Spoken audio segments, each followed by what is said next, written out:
Welcome back to Million Dollar Listening. I'm your host, Chris Ristau. I have a special guest here from Houston, Luwannah Lamas. Did I get it right? I did. Oh, man, high five to myself on that one. I for sure thought I was going to ruin that. But first off, thanks for coming on. We truly appreciate you hopping on. Thanks for having me. I'm excited. Me too. So I've known Luwannah for a while. We're in the Tom Ferry ecosystem. We have the same coach. She works out of Houston, which I've never been to. So for most agents out there, clients out there, like just tell us a little bit about Houston. Because, I mean, outside of us beating up on the Rockets and the Houston Astros cheating for a World Series, I don't really know too much.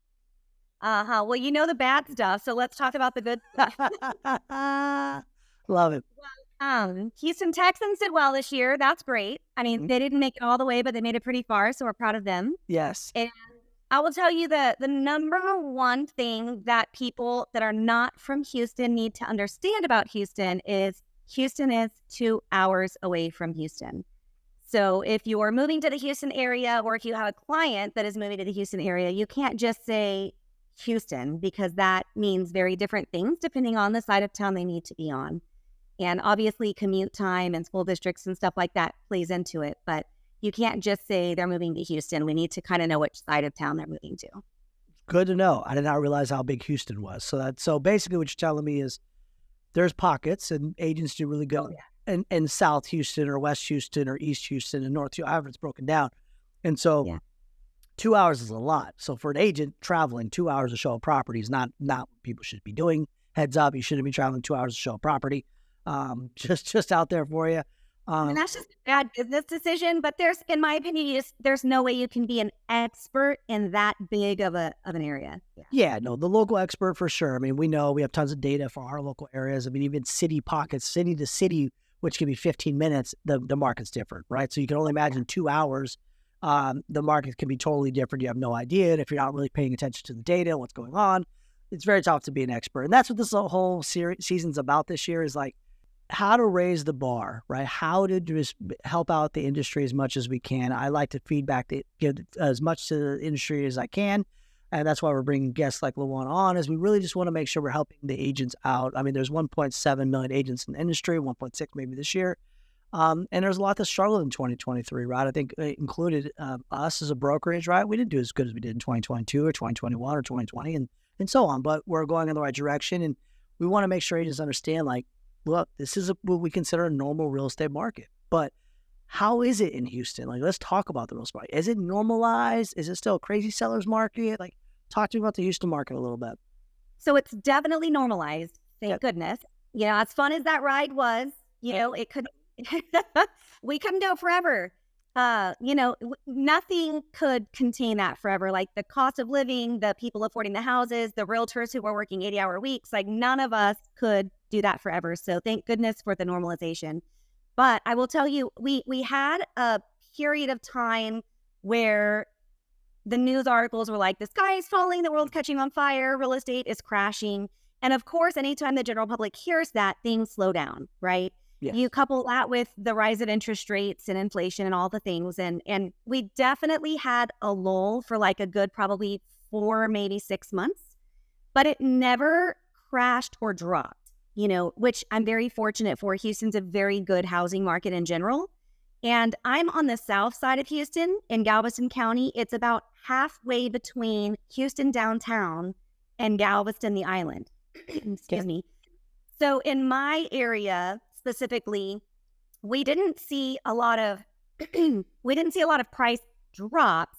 We saw more like they quit going up, and some sellers were slow to realize that there was the change there.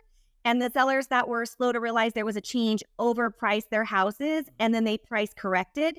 So when you did see a price drop on the MLS, it wasn't necessarily because our prices were dropping. It was because they weren't priced right to begin with for our new market. 100%. 100%. And I would agree.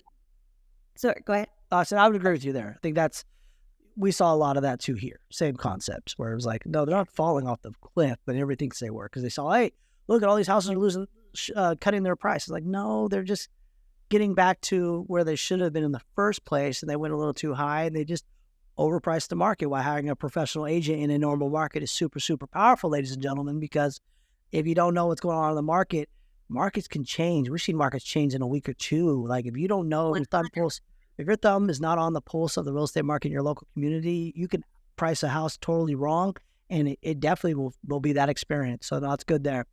What else about the Houston market, like that most people don't know? Is it mostly single family homes? Is it condos? Is a lot of first time buyers? Like, how is that Houston like demographic? I would say in general.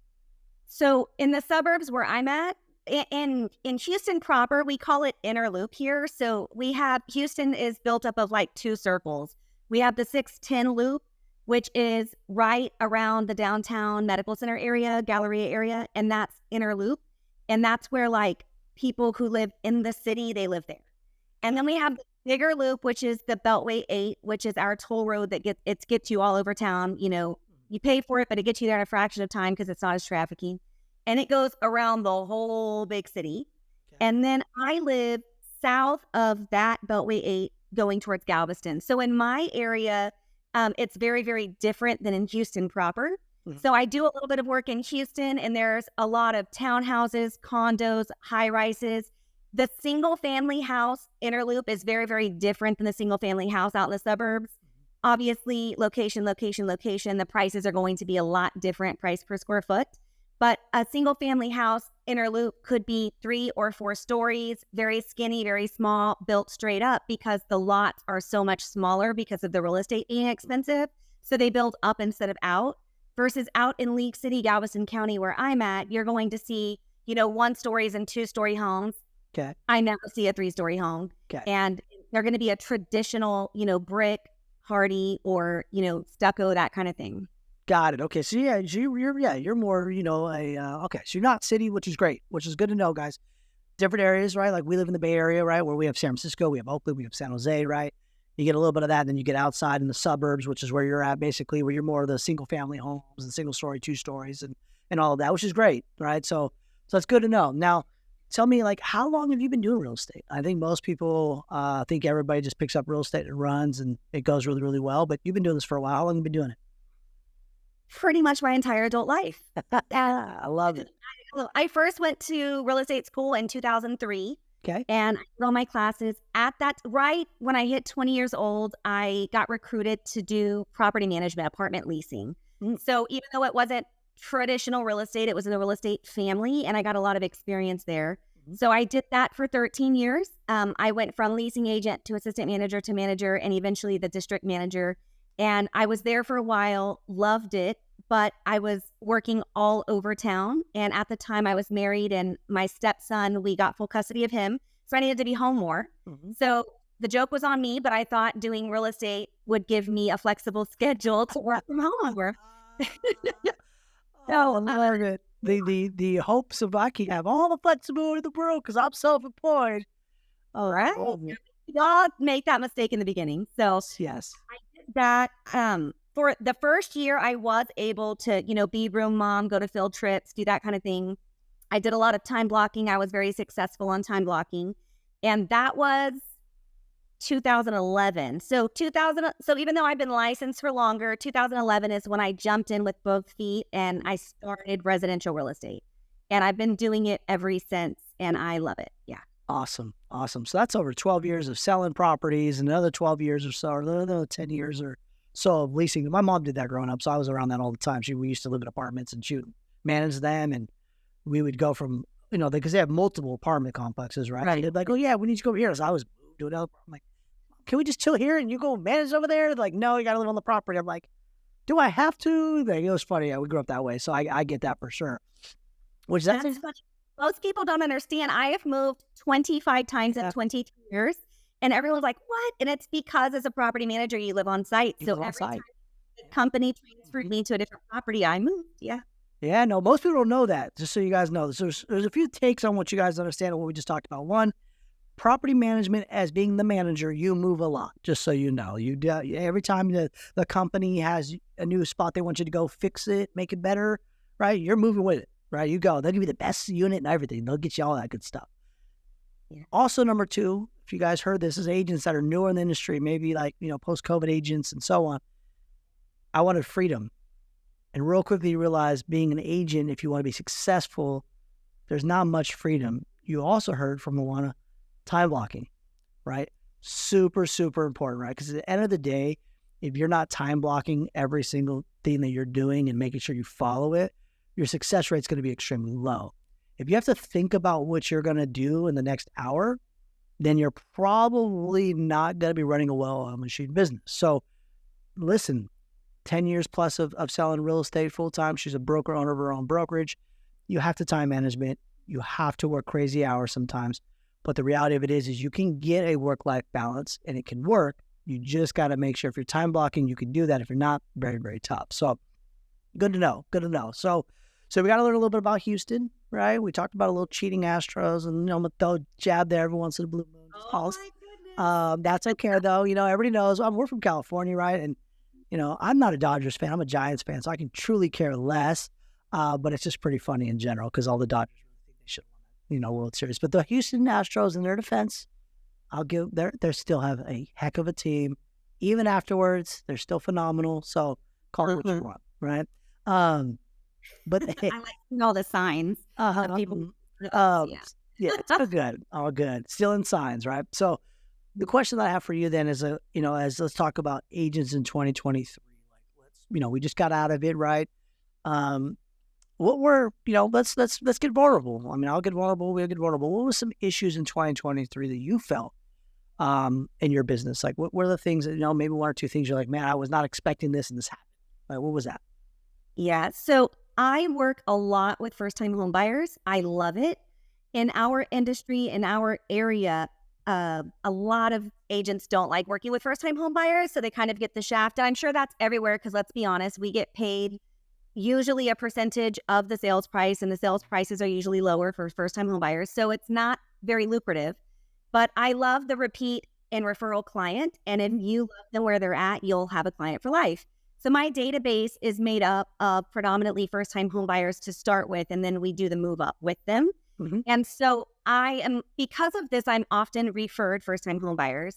Well, in the year 2023, 7 of my first-time home buyers that I had put in my car, driven around, shown them multiple properties, spent multiple hours with them. Unfortunately, when interest rates went up, they could no longer afford the house. And they were already at that, barely could afford the entry-level house of the $250 price point. And there's just not a lot on the inventory that's around $250 in our area. So if you couple that with the added interest rates, their budget bumped down to about $225 at that point. And so once the rates went down to the affordability for my clients went down to that $225 or $215, it just priced them out of the market completely. So I had 7 first-time home buyers that I ended up not getting paid on, which broke my heart. Mm-hmm. But more importantly, they had their dreams of home ownership crushed, which also broke my heart. So that was probably the most difficult thing that I personally suffered from. Mm-hmm. And I have agents that work here and obviously they had tough years too. Overall, I don't think any of us hit our goals that we had set for ourselves, financially, volume, GCI, or any of that. For sure, 100%. I would agree there. I think a lot of, and feel bad, honestly, because affordability, I think everybody was like, hopefully the home values come down, and they're not, right? There's no inventory, right? So, it's a supply and demand economics 101 where it's rates go up. I mean, they're going up at this point. Even at 8% interest rates, home values kept price. I mean, I would have told you in 2022, if they went to 8%, they're coming down. But as we were watching, it just didn't happen. So I appreciate you coming vulnerable with that, right? Because, the reality of it is, I want you guys to hear a couple of different things she said. Number one, she knew 7.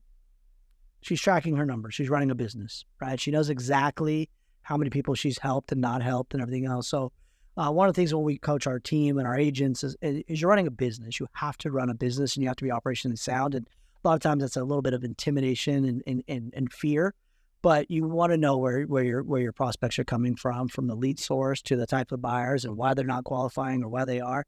But she also knows, and I guarantee she knows, that when those rates come down, she's got 7 buyers ready to go, ready to rock and roll, and get them into housing at some point, right? So we just got one under contract yesterday. There you go. See that? Exactly. So just because it happened in 2023, here it is in 2024. You're going to see a lot of that, guys, more and more as agents in this industry. A lot of people that are on the sidelines have been waiting.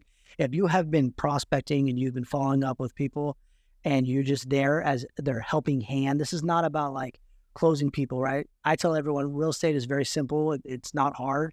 It's two things have to happen for people to buy and sell real estate, period. It has to make financial sense for them, i.e. it did not make financial sense for your clients because it was just not affordable, right? Right. And then timing wasn't right because rates went up too high and it just wasn't a good time. But those two things line up, the real estate market doesn't really matter because you just buy or you sell. It doesn't matter, right? And so those things always happen.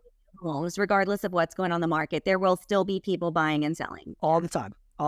And so you can't let the fake news or whatever that's out there, you got to debunk it and understand, like, they want to make it seem like the market was going to crash. I remember reading reports and I was doing videos on green screen and we're going to see 10% loss this year, 50. I was like, they're crazy. I don't see how it's going to be possible. Here's inventory levels. Here's 18, here's 19 inventory levels. Here's 20, here's 21, 22. And here we are in 2023. There's zero inventory on the market, guys. That's a supply and demand thing. Like, it doesn't matter what somebody's telling you.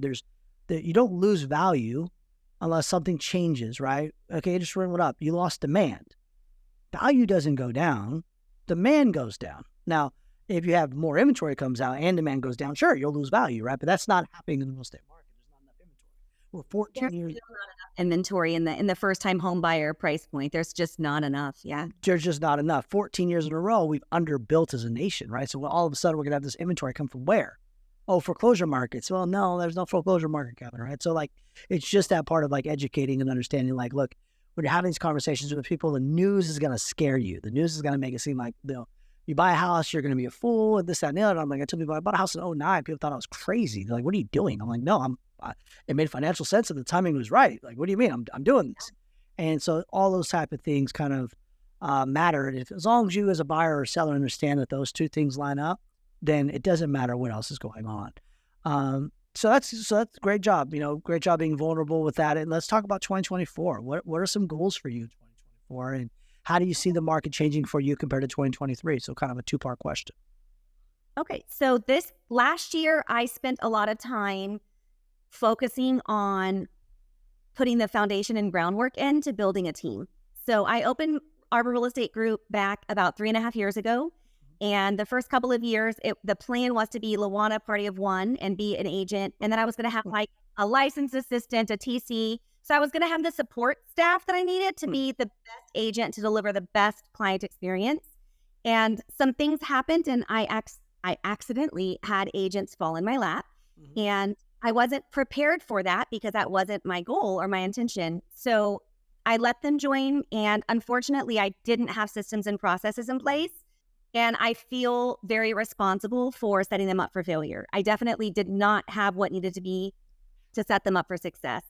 So because of that, whenever I helped them be successful somewhere else, we'll say that, I helped them be successful somewhere else, I put a pause on team building. And it's funny, I always tell everyone, I didn't want it. I never wanted it. It was not part of the goal. But it's like that teenager who finds out she's pregnant and it ruins her whole life because it wasn't part of the goal. But as soon as she sees the baby, she can't imagine life without it. Uh-huh. That's how I felt. Like I never wanted agents. It was not part of my plan. But once I had them and I trained them and I coached them, when I didn't have them anymore, I realized I loved it, and had I had my systems in place, it probably would have gone a lot different. So I took 2023 and I pushed pause. I didn't recruit. I didn't grow my team. I didn't do any of that. I just got my systems and processes in place. I got Follow-Up Boss. I know you helped me with that earlier last year. Yep. I set up all my email templates. I wrote SOPs for literally everything we do. I have timelines. I have checklists. I wrote training manuals. So I don't only have SOPs, but I also have training manuals for each thing I want the agent or TC to do. So I've spent hundreds of hours over the last year focusing on that, which resulted in not focusing on growing my personal production. So coupling that with losing the 7 clients and having interest rates and the market slowing in general, it just wasn't a great year for me budget-wise. But now I have all that in place. So for 2024, my goal is to focus on recruiting agents who need help, maybe agents who, like you said, they got in during COVID when the market was good. They were never really taught or trained. They're just like, this is freaking awesome. And they just rode the wave and now the wave is gone and they're struggling. We had over 100,000 agents quit last year. So if an agent that has never been properly trained but really wants to do this comes to me, now I'm going to be available to train that person. That's awesome. That's awesome. So in other words, and this is as a business owner, guys. I mean, and just understand, like, even as an agent, you're a business owner. What Luwannah's saying is she took a step back to build a foundation to then grow, right? Sometimes we try to force things and enforce them. And the same thing that Luwannah just said about, like, I felt like we were not ready for the agents to train them and get everything dialed in. I mean, we went through the same things with the agent growing. I mean, I remember our first mentorship program, from what that is now to Agent Catapult, that we just launched the new version 3 weeks ago. And the night and day difference. Every agent who walks in from brokerages around us and not around us, like, this isn't around anywhere. Well, you take a lot of time and a lot of energy to figure out, like, what does agents need? And then you build something, and that takes time. And so we've all gone through growing pains. Agents, I promise you, whether you're a solo agent, team leader, broker, owner, we've all go through growing pains. And you just got to, sometimes, like you did, you took a step back and said, okay, let me get a foundation underneath me, and that we can then launch into 2024. So awesome. And some people don't like SOPs. Like me and you, we're very alike. We love SOPs. We like structure. We like operations. But I know people like keep me away from operations. Don't even put me anywhere near it. Let me just go do what I want to do. And we get it, right? And operations isn't for everybody. And so as an agent, it's very hard in this industry, in the normal market. And I want to say this so you guys can kind of hear a little bit, is it's hard to be a solo agent in this market doing A to Z. You just can't get enough transactions if you have to do everything. You've got to surround yourself with great people, great leaders that can help with your weaknesses, right? Find your strengths, right? For agents that want to go out there and sell, go sell. Find a team leader, or a team leader that has operations behind them that can allow you to basically get out there and do you. But the biggest thing, and I know Tom has been saying it for years, right? We've always said it's a skill-based market, right? Like, you have to practice your skills. You got to get your knowledge up. You got to really understand the market. You got to really understand the contracts, disclosures, the reports, negotiations, the sales. I mean, you got to be a professional, right? The reality of it is, I mean, like you said, 2021 and 2020 was unicorn years. I mean, anybody could have sold real estate at that time, right? So now it's like, okay, well, now what I got to do? I got to make how many calls a week? I got to do how many open houses? I got to do what? Like, what I have to actually tell my sellers what they need to do to their houses to put them on the market. Yeah. Like, I can't put it on the market dirty and not painted, not power washed. Yeah. You want top dollar, but your house has been updated in 30 years. Well, look, let's keep it real. You're not going to get that in today's market. You can get it. You can remodel this, do this, that, and the other. And so you got to have to be able to have those tough conversations, and that's one of the biggest things as agents right now that we're seeing, especially the newer ones within a couple of years, where, there wasn't the proper training, right? And part of that is either the brokerage or the team leader didn't have the training in place, or number two, they were so busy. There just was no time to be training agents, right? So, I mean, that's just kind of how that market was. But now more than ever, like, if you're not practicing skill sets, it's going to be very, very tough. So congrats on the goals for 2024. I'm looking forward to hearing about some expansion in your growth of your brokerage and your team and all that kind of good stuff. Let's talk a little bit real quickly about operations, because I know me and you like operations. So I think this would be something good for those agents that really like operations. I don't think anyone likes operations as much as you. I mean, I love operations, but I don't think I'm on your level. One day when I grow up, I want to be on your level. Oh, that's awesome of you. But yeah, no, I for sure. We have a phenomenal operations team. Like, we just love operations. Like, we look at like little details, and like, we're looking at capture rate for our TCs and tracking it with, how many agents give us TC services, how many agents give us loans, how many buyers. Like, we love tracking things to figure out where those levers are, right? Where are those things that you can kind of, touch. And some people like look at our, Monday.com boards and they go like, oh my gosh, it's overwhelming. And me, I'm like excited like a kid in the candy store. I'm like, yeah, look at it all work, right? Where can we make some tweaks and some adjustments? And, and that's all learning experiences too. And you got to, like, the biggest thing that I think I've learned over the last couple of years of growing the brokerage was you got to get the right people in the right seats. I mean, it doesn't matter if you don't have the right people in the right seats. Like, you can't like make a job description for somebody. Like, no, here's the job description. Find the person that fits the job description, right? And so we've done a good job for most of our operations and marketing at this point of getting those people. But disc profile, are you? Yeah, absolutely. Yeah, that changed everything for me. Whenever I actually realized how to read the disc profile and how to hire for the right position, 100%. We did part of that in our sales training. We did that. We talked to agents about like how to even communicate. Who's a D, who's an I, who's an S, who's a C. It's part of Agent Catapult. Like, if you don't know what type of disc profile you are, you don't know how to communicate with different disc profiles, like, how are you going to make connections as a salesperson? It's impossible, right? So Yeah, no, absolutely. Disc is huge, and absolutely getting the right people in the right seats. What part for us, like just kind of talk about operations, I'll let you get kind of throw in there. Um, for us, I think operations is like playbooks and systems and SOPs and really getting things dialed in. And that's all one part of operations, right? I think that's the creation of operations, right? That's like how do you want the system to work, right? And then you make tweaks to it, right? You figure out, okay, that didn't work the way I thought it was going to work. Okay, we've got to make some tweaks here, right? But then I think there's always the other part of the operations, which is actually the operations being followed, right? So the auditing part of the operations, right? Which I think for the longest time, being vulnerable, we were all about building operation playbooks, but then nothing was being followed to a level.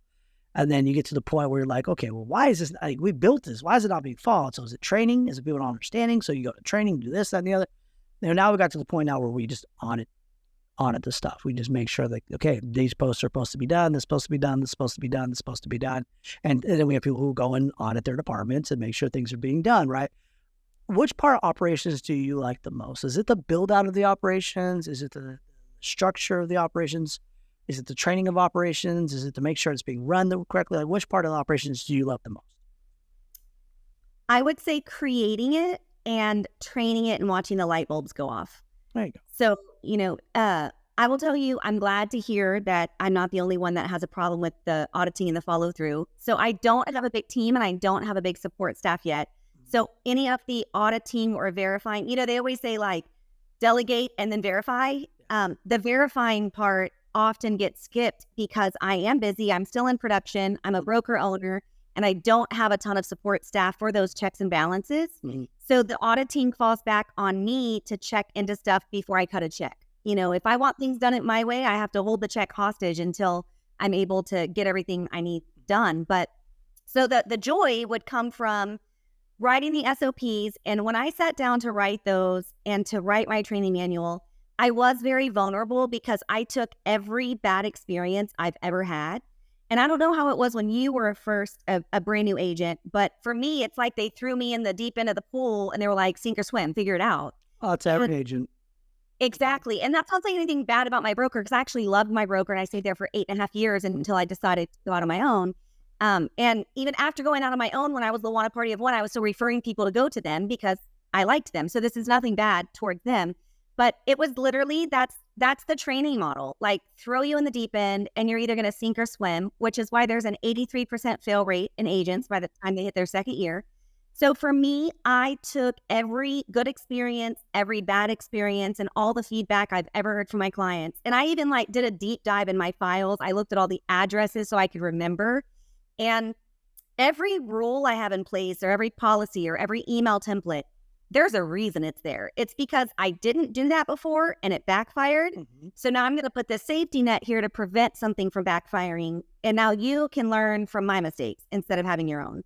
And so I put the blood, sweat, and tears in my SOPs and templates and training manuals, hoping that because I know how my brain works, mm-hmm. whenever I knew if I get a binder and I read the binder, I'm a rule follower, I'm going to learn.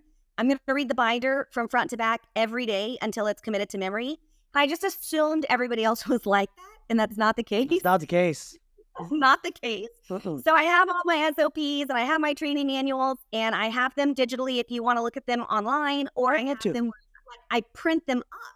But, so agents have a choice. So if you want it on the computer, you can have it. But I also have an actual training binder that I can give you when you start here. And then we have Tuesdays and Thursday trainings. And I had been doing live trainings in the office, but I'm leveraging my time. So now we're recording those and we're doing them by Zoom and that kind of thing. But yeah, so for me, I assumed if I went over it with you once or twice and you had the binder, to me, if you don't know what to do yet, you'll just refer back to the binder and the checklist and do it exactly how I have it laid out. Nobody does that. Nobody does that. They just kind of freaking wing it. And hope it works. Later, when they don't do it right, they don't do it right. And then I'm like, hey guys, you skipped all these steps, or you didn't do this the way that the SOP said. And you're right. I love SOPs. You love SOPs, but SOP has become kind of like a curse word in our office with one of our agents. If I say, hey, did you read the SOP? Or, hey, you didn't do this according to the SOP, it's like nails on a chalkboard to her. She can't handle that. So I have to reword it and I have to say things differently. But I would say that that's the struggle, is the auditing or the making sure everyone's buying into it. Because doing it the Arbor way is very important to me, because we don't have a big, huge brokerage. We have a very, very small boutique brokerage, and that's very intentional. I don't want to grow fast and lose quality of service. My excellent, reputation is very important to me. So anyone who works here needs to go through the Arbor training to learn the Arbor way. So that way across the board, we're getting that 5-star level of service. So I'm not looking for independent agents who want to do it their own way. And you know what? I love real estate, because real estate allows whatever kind of agent you want to be. There's a broker for you. There is. Right? You want to be part-time? Here, broker for you. If you want to be somebody handheld, broker for you. If you want to be someone who's not micromanaged and you just turn in your paperwork whenever you have a deal, there's a broker for you. But here at Arbor, we're being very intentional with keeping it small and being very hands-on, and I'm trying to basically grow a whole bunch of soldiers who do it the Arbor way. That's kind of the game plan I have here. So auditing the files and doing the whole verify is where we're losing, because I just don't have time on my plate to do that right now, but it needs to be done. Yeah. Well, it's tough. I mean, even now, we have our SOPs built. We have 10 VAs that help us out. We have an operations manager. We have a project manager, and social media being posted and what we want for these playbooks. And it's a time, right? It's time consuming for sure. But it's hard. I can imagine trying to do it by yourself without that support there, right? There's no way we'd be able to do it without the support we currently have. It's just impossible, right? So, but it's one of those things where, we want to make sure our value that we're giving to our agents is being upheld, right? And so if we say we're going to do something, then we need to follow through and make sure it gets done, right? And so, but it's tough, and we all go through growing pains. I mean, like I said, we start with 4 of us in my garage, right? So we've gone through some growing pains for sure. We're almost done. We're definitely, respect your time, but I have one question that I always like to ask everybody who gets on here is, if you get to talk to a ton of agents right now, 1.6 million agents, and you got to tell them hey, there's 3 things that I would tell you to do in 2024. What are those 1, 2, or 3 things that you're I would absolutely do these things. I would not even think twice. What are those things? I would dive into your database 100%. And everyone always asks, what's the best database? It doesn't matter. The answer is the one that you will use to the full potential. And for me right now, that's Follow Up Boss. Before going to Follow Up Boss, I was a part of Brian Buffini's coaching before joining Berry Coaching. And I loved their referral maker database, and I used it for 10 years. And then whenever I decided to do the team/brokerage thing, I needed something that was more conducive for that. So I switched. But if you're an independent agent, that one's only $25 a month. It's very user-friendly, very easy. But at the end of the day, just do the one you're going to actually use and use it 100%. Commit to it. Don't play with it. Don't, just have it there as it sounds good. Commit all in. I cannot tell you, looking back at the years that I did not use a database religiously, how many deals fell through the crack because I forgot to follow up with someone. And it's something as simple as putting it in your database, follow up with this person in 3 days. We get busy, we forget things. It's human nature. So if you can have a reminder, go off on your phone, hey, it's time to call somebody or it's time to email somebody, that will help your business improve dramatically, almost immediately, and definitely within 1 year, you'll see a difference. So I would say that's number 1. Okay. So real quickly, CRM, number 1, use it. If you have questions on how to use your CRM, reach out to me. We've built many, many CRMs, train agents on all the time. Call Luwannah. Look, action plans, emails, texts, calls. Automation is great, but you still need follow-up tasks to make sure you're following up with people, and you need to make sure that's automated as well, that hey, it's in my email, I need a call, or it's a task in my daily. I live in KV Core. We have Follow Up Boss. I use them all, but KV Core is the one we use for the brokerage. It's up every day. I go through my task every day. I look at my task every day. I look at who's shopping for homes every day. Living it. That is your hub. So definitely number 1, I would agree 100% CRM. If you're don't have that, get that going, right? All right, what's number 2? Number 2 is love your SOI. Love the one you're with 100%. I see so many people experience 10, 15 years in the business still paying for leads Now, if you're a team lead or a broker paying for leads, completely understandable. You're feeding the people that you promised you would feed. That's completely different. But I'm talking about independent agents who are still paying for leads in a world where if you love the one you're with, if you are the professional, if you are the knowledge broker, if you provide value to them and stay in touch with them throughout their experience, whether it's buying or selling or renting, they will come back to you time and time again. They will refer business to you time and time again. In 23, I sold 46 transactions. 43 of them were from my SOI, either repeat or referral. And the other three, one was from an open house and 2 were sign calls.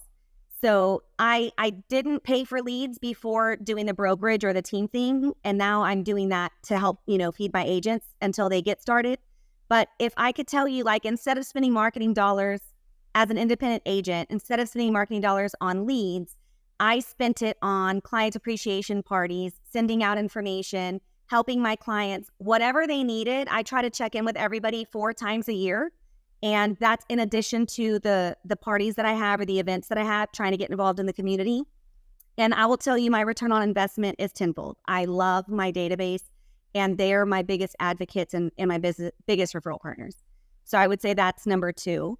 And number 3 is education for me, and that's going to be different for everyone, because if you're brand new, maybe education for you is sitting in an office, listening to the old timers talk on the phone, hearing what they say, how they say it. When they hang up, ask them why. Why did you word it like that? I noticed you said that. What happened? Teach me. Offer to drive them around and to be their driver and just let them work in the car. Let them make their phone calls and their emails and their texts next to you. Be a sponge, soak it up. If you're not a new agent, and if that's not where you're at, take extra classes. Don't do the bare minimum. I cannot tell you how important and how much education I've gotten. And get a coach. If you have a coach, between my continuing education hours and my coaching, I probably had another 5 transactions last year that would not have closed, but I was able to get them from A to Z because I had that extra knowledge in my pocket and I was able to take it out for their benefit. So those are the 3 things I would say are the most important. Awesome. So recap real quick. Number 1, your database, your CRM, use it, live in it, understand it, make sure that you don't just put trash in it. Make sure it's dialed in. Your buyers are buyers, your sellers are sellers. You're giving out education emails and texts and phone calls. You're checking in with them. You're following up. You make sure nothing falls through the cracks, 100%. Number 2, basically make sure that you love on your sphere, love on them. Make sure that they, you do your client events, which is phenomenal, by the way. Most people don't realize, like, when you're like, I'm calling my sphere, like, I don't want them to think I'm selling them real estate. I could call my sphere and I just check in on them. Like, how you doing? A lot of my sphere, I just talk to, they're just friends at this point. Clients become friends and you just talk to them and see how things are going. And hey, if you need any help with the house, I have vendors for you. Like, you're just there to guide them, right? At the end of the day, right? Most people think you sell real estate and then you don't talk to people anymore. Like, literally the clients are first time buyers, like, so you don't go away. Like, no, I don't go away. I don't buy. Like, just get you a house and see you later, right? No, we're here for you. You're going to need things along the lines, right? So love what you do. If you need a guy for that, I've got a guy for that. Whatever it is, You got connections. I said I have weeded out the bad people. Mm-hmm. I have a list of who to use, who not to use. Call me if you need anything. And it's funny because I had somebody actually call me, and they call me for everything. And she goes, "You said you have a guy for everything, Luwannah." I said, "Yeah, I do." She goes, "Do you have a wedding planner?" And I did. One of my clients is a wedding planner, and I was able to connect them. But that's how serious it is for me to be in front of my database. Whatever they need, a wedding planner, a travel agent, they have nothing to do with real estate, but my clients know I know everybody and I'm good at connecting those people. So they reach out to me, and that's how dialed in you have to be. And that's how you get referrals from travel agents and referrals from other people, and they all become referral sources because you refer them. And that's how you get a whole lot of more referral business. And that's a whole nother podcast for a later date. And then the third one was education. I agree with you 100%. I think learning where you're at. But you said something there that I think is a lost art. And I want to make sure before we get off this podcast today that we talk about this lost art, because you and I both got in the industry right around the same time. I want to say very similar time frame. And getting in somebody's car and asking them to let me drive you around, asking people to, like, look, I will be your assistant for free. Just let me be around you to learn, is a lost art. Agents these days don't want to do that. I don't know what the reason is. It's like, I would go find whatever top agent you want to be around, and I would say, what can I do for you to be around you all day long to learn what you're doing? I'll help you with whatever you need help with. I can drive you around. You can work in the back. You don't think a top producing agent is going to be like, cool, I have a driver that can drive me while I can work? Sounds amazing. All I got to do is teach you what I'm already doing anyways. Guys, that's a lost art. I don't see many agents. I ask agents all the time. I'm like, hey, you find an agent. They go do showings, you should be at showings. If they do open houses, you're at open houses. If they're going to networking events, like, just be their sidekick. And a lot of agents just get nervous about it, like they're bugging them. I'm like, look, when I got in, I'm like, what can I do? How can I learn? How can I be a sponge? So get educated. If you don't know what you don't know, I understand, but only for so long you can use I didn't know this. The reality of it is you have to be a professional in this industry if you want to be successful. And you have to get after it. Nobody's going to hold your hand. Remember, we want to be self-employed. We want a 1099. We want all these amazing things as an agent. Well, guess what? That means you got to be self-motivated sometimes too, and you got to want to get after it. So, Luwannah, thank you again for hopping on the podcast today. I really do appreciate it. I look forward to having more podcasts with you, seeing you at the next event, and all that kind of good stuff. If you're looking in Houston area, I know somebody. Her name's Luwannah. Luwannah. We'll have all our details when this comes out for you. Thank you so much again. I truly do appreciate it. Thank you for having me. And Chris, I also want to mention one thing. We talked about the different sides of Houston. Yep. I am on the south side, but I do have realtor connections that provide the same amazing experience that we do here at Arbor on every side of town. So if you do know somebody who's coming to the Houston market, you don't know what side of town, still look me up and I will get you in touch with the right agent for the area your clients are looking. She has connections, ladies and gentlemen. Use them. Awesome again, Luwannah. I truly do appreciate it. Thank you for having me. Have a great day. You too.